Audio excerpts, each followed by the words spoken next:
बिस्मिल्लाहिर्रहमानिर्रहीम, अस्सलाम वालेकुम।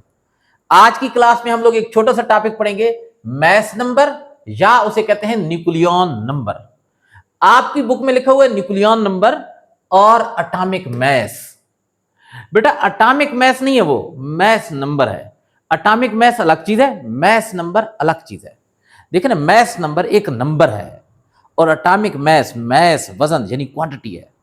मैस नंबर या मास नंबर इसकी कोई यूनिट नहीं होती, लेकिन एटॉमिक मैस की यूनिट होती है AMU, एटॉमिक मैस यूनिट। और बेटा मैस नंबर जो होता है ना, वो होल नंबर होता है, उसमें पॉइंट यानी फ्रैक्शन नहीं होता। जैसे हाइड्रोजन का मैस नंबर कितना है, 1 है, लेकिन एटॉमिक मैस पॉइंट में आ रहा होता है। जैसे हाइड्रोजन का एटॉमिक मैस जो होता है 1.008, पॉइंट में भी आ रही है चीज। लिहाजा यहां पर ये जो चीज हम लोग पढ़ रहे हैं ना, न्यूक्लियन नंबर, ये मैस नंबर होता है, एटॉमिक मैस नहीं होता, याद रखना। अब बच्चों मैस नंबर या न्यूक्लियन नंबर क्या होता है? न्यूक्लियन क्या होते हैं भाई? एटम के न्यूक्लियस के अंदर जो पार्टिकल पाए जाते हैं। एटम के न्यूक्लियस में कौन से पार्टिकल पाए जाते हैं? 2 पार्टिकल, प्रोटॉन और न्यूट्रॉन। तो किसी भी एटम के न्यूक्लियस में प्रोटॉन की तादाद प्लस न्यूट्रॉन की तादाद, प्रोटॉन की तादाद प्लस न्यूट्रॉन की तादाद मैस नंबर या न्यूक्लियन नंबर कहलाता है। Sum of number of proton, number of protons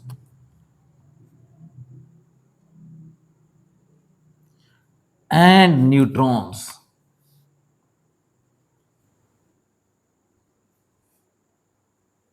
in the nucleus of an atom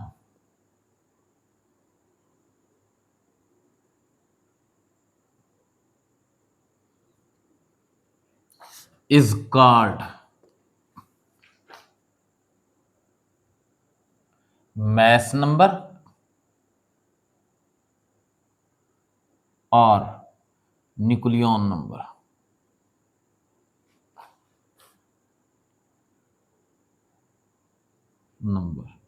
नीचे आपने ये भी लिख देना है, मैस नंबर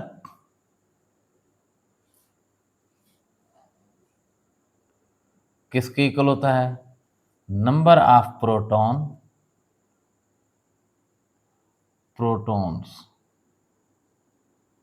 प्लस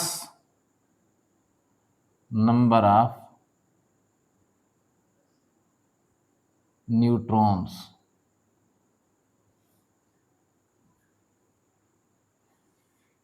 और बेटा फिर आपने इसको इस तरीके से मार्कर से बॉक्स में इनक्लोज कर देना है, ताकि ये चीज ना बहुत वाज़ेह हाईलाइट हो जाए। सही है जी। मैस नंबर किसके इक्वल होता है? Number of proton plus number of neutron. अब इसे न्यूक्लियन नंबर क्यों कहते हैं? क्योंकि इसके अंदर 2 चीज आ गई ना, प्रोटॉन और न्यूट्रॉन। प्रोटॉन और न्यूट्रॉन को कलेक्टिवली क्या कहा जाता है? न्यूक्लियन, क्योंकि वो न्यूक्लियस के पार्टिकल है, न्यूक्लियस में पाए जाते हैं। बेटा मैस नंबर की जो सिंबल होती है ना, मैस नंबर को कैपिटल A से जाहिर करते हैं। जैसे एटॉमिक नंबर को किससे जाहिर करते हैं? कैपिटल Z से, Z से। तो क्या लिखेंगे? It is denoted by, it is denoted by, किससे डिनोट करते हैं? कैपिटल A, कैपिटल A से जाहिर करते हैं। तो अब इस इक्वेशन को आप किस तरीके से लिखेंगे? मैस नंबर की जगह क्या लिख देंगे? A किसके इक्वल हो जाएगा? Number of proton, number of proton हमें पता है एटॉमिक नंबर Z, प्लस ये वाला plus number of neutron. Number of neutron की जगह आप कैपिटल N लिख दें, लेकिन अगर कैपिटल M लिखेंगे तो फिर यहां पर आपने लिखना है कि ये जो कैपिटल N है ना, ये क्या चीज है? Number of neutron, number of neutrons. ये वाज़ेह करना है, क्योंकि ये जो कैपिटल N है ये स्टैंडर्ड सिंबल तो नहीं है नंबर ऑफ न्यूट्रॉन के लिए। तो अब अगर नंबर ऑफ न्यूट्रॉन फाइंड करना पड़े तो कैसे करोगे? ये Z जो है N के साथ प्लस हो रहा है, तो A के साथ क्या हो जाएगा? माइनस। तो मैं क्या लिखूंगा? A minus Z equal, equal उधर लगा दे, ये इधर लगा दे, किस चीज के? नंबर ऑफ न्यूट्रॉन के।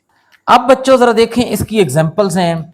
एलिमेंट है हाइड्रोजन, H सिंबल होती है हाइड्रोजन की, इसका मैस नंबर होता है 1।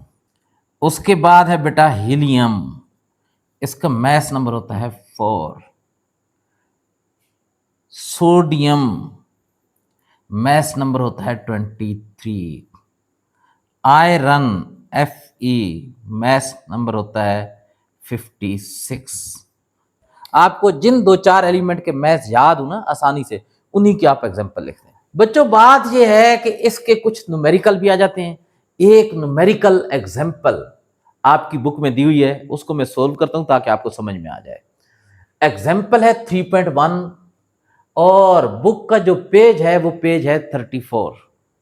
अब एग्जाम्पल क्या दी गया, atomic number of an element is 17। ये 17 क्या है, अटॉमिक नंबर है। तो डेटा में हम लोग लिखेंगे, जब भी न्यूमेरिकल करें ना तो पहले डेटा लिखा करें, फिर उसको सोल्व कर दिया करें, सोल्यूशन लिखा करें। डेटा में जो चीजें हमें यहां से डेटा में जो इंफॉर्मेशन हमें यहां से मिलती है ना क्वेश्चन से, वो हम लोग लिख लेते हैं। यानी जो चीजें गिवन है वो भी और जो फाइंड करने हैं वो भी। तो ये जरा देखें 17 क्या है, अटॉमिक नंबर। तो क्या लिखेंगे, atomic number. Atomic number, atomic number को किससे ज़ाहिर करते हैं, कैपिटल जी से। कितना है, 17। And mass number is 35। Mass number भी दिया गया है, तो क्या लिखेंगे, मैस नंबर या न्यूक्लियन नंबर भी इसकी जगह आ सकता है। मैस नंबर को किससे ज़ाहिर करते हैं, कैपिटल ए से। ये जरा देखिए ना, कैपिटल ए लिखा है। कितना दिया गया है, 35। अब क्या करा है, हाउ मैनी प्रोटॉन्स, यानी आप लोगों ने नंबर ऑफ प्रोटॉन्स फाइंड करने हैं। नंबर ऑफ प्रोटॉन्स आप लोगों ने क्या करना है, फाइंड करना है। अब जो चीज नहीं गिवन है फाइंड करनी है, आगे क्वेश्चन मार्क्स लगा दिए करें। एंड न्यूट्रॉन्स, न्यूट्रॉन की तादाद भी फाइंड करनी है। नंबर ऑफ न्यूट्रॉन्स, ये आपने फाइंड करना है। अब बच्चों पहले हम लोग फाइंड कर लेते हैं नंबर ऑफ प्रोटॉन। तो यहां पर मैं एक लिखूंगा पहले नंबर पर, ये जो चीज फाइंड कर रहा हूं कौन सी चीज है, number of neutrons. Number of number of protons, number of protons find करने। जी बच्चों, नंबर ऑफ प्रोटॉन क्या होता है भाई, ये जो अटॉमिक नंबर होता है ना, ये नंबर ऑफ प्रोटॉन होता है। अटॉमिक नंबर की डिफिनेशन पढ़ी है ना, number of proton in the nucleus of an atom. तो नंबर ऑफ प्रोटॉन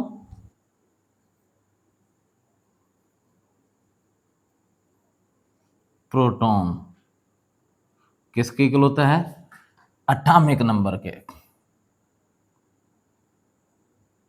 या अटॉमिक नंबर की जगह और क्या लिखवा सकता है, प्रोटॉन नंबर। तो आप जरा बताएं, नंबर ऑफ प्रोटॉन्स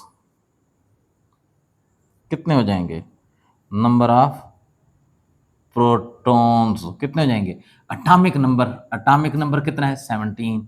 तो 17 प्रोटॉन हो जाएंगे और ये आपका आंसर होगा। इस आंसर को पूरे को आप लोग मार्कर से लिख दें और उसके गिर्द फिर दूसरे कलर के मार्कर से क्या बना दिया करें, बॉक्स बना दिया करें। एक तो आपका ये आंसर आ गया, इसको आप आगे लिख दिया करें answer. Answer.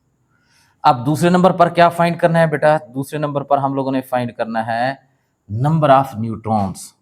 Number of neutrons कैसे फाइंड करेंगे, मैस नंबर किसकी इक्वल होता है, number of proton plus number of neutron. तो जरा देखिए, मैस नंबर आपको गिवन है, कितना है, 35। प्रोटॉन की तादाद भी गिवन है, देखिए यहां फाइंड कर लिया 17। तो नंबर ऑफ न्यूट्रॉन आप फाइंड कर सकते हैं ये वाला फार्मूला यूज करके। तो फार्मूला क्या लिखेंगे, मैस नंबर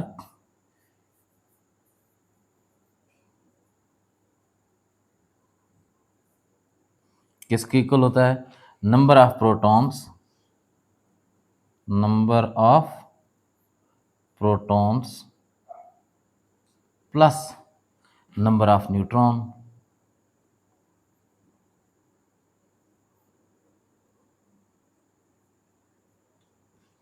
तो आप जरा देखिए, मैस नंबर की जगह उसकी वैल्यू लिखते हैं।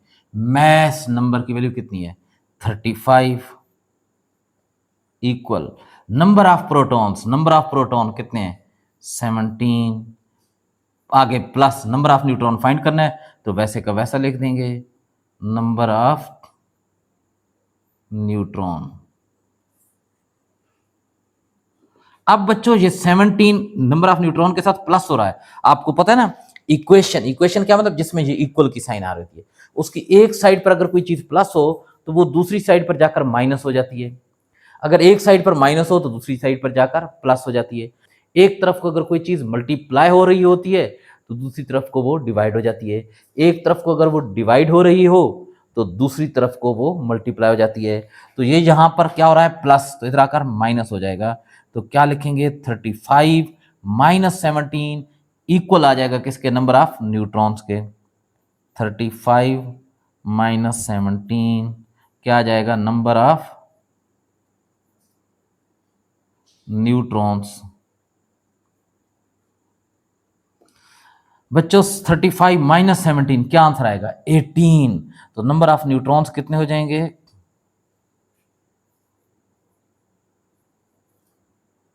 न्यूट्रॉन्स कितने हो जाएंगे 18। ये आपका दूसरा आंसर आ गया। इसको भी आप लोग एक डिफरेंट कलर के मार्कर से क्या कर दिए करें, हाईलाइट कर दिए करें। बेटा एग्जाम में आप लोग कोशिश करें कि सिर्फ दो कलर इस्तेमाल करें, ब्लैक और ब्लू, और कोई कलर इस्तेमाल न करें। तो बच्चों ये आप लोगों का दूसरा आंसर आ गया है। ये जो कुछ भी मैंने लिखा है ये आप इसको नोट्स के तौर पर भी यूज कर सकते हैं, शॉर्ट क्वेश्चन में ये चीजें पूछी जा सकती हैं। तो बच्चों आज की क्लास में इतना ही। अल्लाह हाफिज।